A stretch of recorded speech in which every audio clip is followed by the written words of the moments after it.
একটা ভয়ঙ্কর জনপদে পরিণত হয়েছে আমাদের প্রিয় ঢাকা। আমাদের ঢাকায় এখন প্রকাশ্যে খুন হচ্ছে, গুলি করা হচ্ছে, মানুষকে হত্যা করা হচ্ছে। আজকে ঢাকার স্বেচ্ছাসেবক দলের একজন গুরুত্বপূর্ণ নেতাকে গুলি করে হত্যা করা হয়েছে, আর কয়েকজনকে গুলি করে করা হয়েছিল। কিভাবে সম্ভব? কয়েকদিন আগে আমাদের শরীফ ওসমান হাদিকে ভয়ঙ্করভাবে প্রকাশ্যে গুলি করে হত্যা করা হয়েছে। এখন আরেকজনকে হত্যা করা হয়েছে, বিএনপির স্বেচ্ছাসেবক দলের একজন নেতাকে। এভাবে কি চলতেই থাকবে? এতদিন পর্যন্ত এই ঢাকাকে আমরা নিরাপদ বাসস্থানের মতো দেখে এসেছি ২৪-এর পরবর্তীতে, কারণ সবাই যার যার অবস্থান থেকে সবাই যার যার অঞ্চলকে নিরাপদ রাখবার জন্য সজাগ ছিল এবং সক্রিয় ছিল। এখন কি হচ্ছে? এখন সবাই যার যার মতো করে নিজস্ব ধান্দাতে ব্যস্ত হয়ে যাচ্ছে। এই ফাঁকে এই বিভিন্ন দলগুলোর ২৪-এর পক্ষের দলগুলোর বিরোধকে এবং তাদের বিভক্তি দূরত্বকে কাজে লাগিয়ে খুনিরা কিন্তু আস্তে আস্তে তাদের জায়গায় চলে আসতেছে। এটাই তো নিয়ম। মানে কোনো ঘটনা ঘটলে ২৪ ঘটনার পর কি হচ্ছে? যারা ২৪-এ আক্রান্ত হয়েছে বা ২৪-এ যাদের ক্ষতি হয়েছে আর্থিকভাবে বিভিন্নভাবে, তারা তো প্রস্তুতি নিচ্ছে। তারা তো মনে করছে যে কটা দিন যাক, যখন এগুলি নিজেরা নিজেরা লাগবে তখন আমরা সুযোগ বুঝে ঢুকবো এবং কোপ মারব। এই তো নিয়ম, এটাই করছে। কিন্তু যারা ২৪-এর পক্ষের, তারা কি করছে? তারা এই জিনিসটার এই ক্যালকুলেশনটাকে বুঝতে পারছে না। তারা নিজেরা শুধু শুধু বিনা কারণে দূরত্ব বাড়িয়ে ওই অন্যদেরকে সুযোগ করে দিচ্ছে। বারবার ওয়ার্নিং দিচ্ছিলাম। যাক, সেই ঘটনা হচ্ছে এই ছেলেটা, যে লোকটা আজকে মারা গেল, স্বেচ্ছাসেবক দলের নেতা জনাব মুদাচ্ছির সাহেব।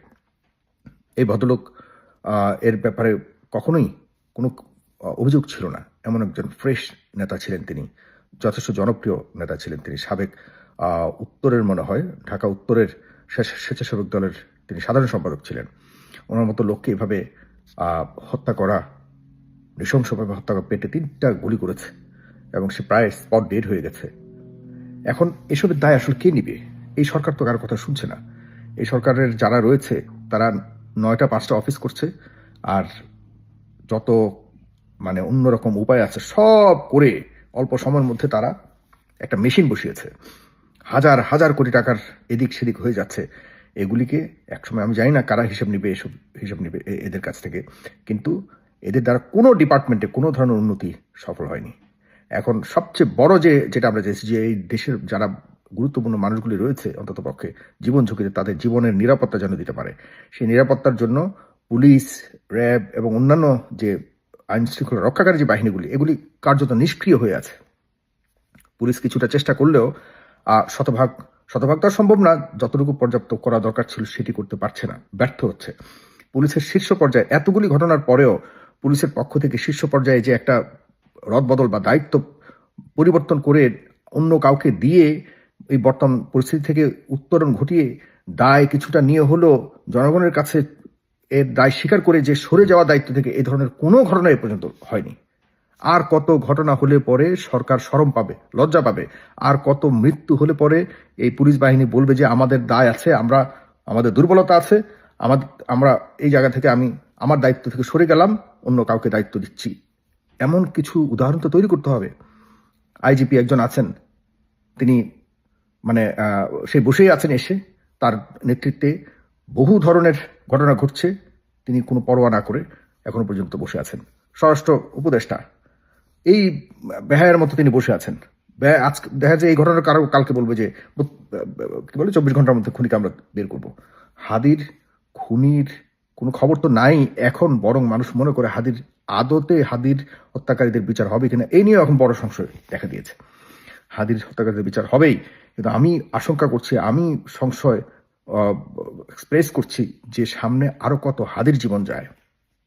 এর জন্য যে আয়োজন প্রয়োজন, র্যাব কত একটা স্ট্রং আমাদের ছিল, শক্তি ছিল আইনশৃঙ্খলা রক্ষা করার জন্য। এই র্যাব কার্যত এখন বর্তমানে সম্পূর্ণ অকেজ এবং সম্পূর্ণভাবে ব্যর্থ একটা বাহিনীতে পরিণত হয়েছে। এই র্যাবকে হয় ক্লোজ করে দেন, না হলে র্যাবকে স্ট্রং করতে হবে, কারণ একটা না একটা বাহিনীকে আপনার সাধারণ মানুষের ভয়ের জায়গাতে নিতে হবে। পুলিশকে আপনারা আবারও আগের জায়গাতে নিয়ে গেছেন। পুলিশের এখন থানার মধ্যে গিয়ে যারা পলিটিক্যাল লিডার্সরা আছে, এরা এখন আড্ডাখানা বানিয়েছে। পুলিশ এখন পলিটিক্যাল লিডারদের কথা ছাড়া উঠে না বসে না। পুলিশ সারা বাংলাদেশে একই অবস্থা। পুলিশ এখন হয়ে গেছে কোনো না কোনো পলিটিক্যাল লিডারের পকেটের পুতুল হয়ে যাচ্ছে। এই কি পরিবর্তন? এটার জন্য চেয়েছি আমরা। যত কিছুই হোক, পলিটিক্যালি বহুত দ্বিধাদ্বন্দ্ব থাকতে পারে, একজন আরেকজনের বিরুদ্ধে কথা বলবে, এটা স্বাভাবিক। কিন্তু মানুষের জীবনকে হুমকি, মানুষের জীবন সংকটে যাবার মতো ওই পরিস্থিতি কোনো ক্রমেই আমরা সহ্য করব না। পুলিশকে প্লিজ, পুলিশ বাহিনীকে ঠিকভাবে সাজান। পুলিশ বাহিনীর সর্বোচ্চ পর্যায় থেকে গুরুত্বপূর্ণ গুরুত্বপূর্ণ পদগুলির মধ্যে পরিবর্তন আনুন শীঘ্রই। শীঘ্রই এই ঘটনাগুলির, আজকে যে মুদাসসিরের মৃত্যু হয়েছে, এটা দায় কিন্তু পুলিশকে নিতে হবে। হাদি হত্যার পর এখনো পর্যন্ত সেরকম কোনো ব্যবস্থা নেওয়া হয়নি। এটা কি মস্করা পেয়েছেন আপনারা? ফাজলামি পেয়েছেন? মানুষের জীবন যাবে আর আপনারা বসে বসে ইয়ে করবেন? এই দায় নিতে হবে সরকারকে, ব্যাস।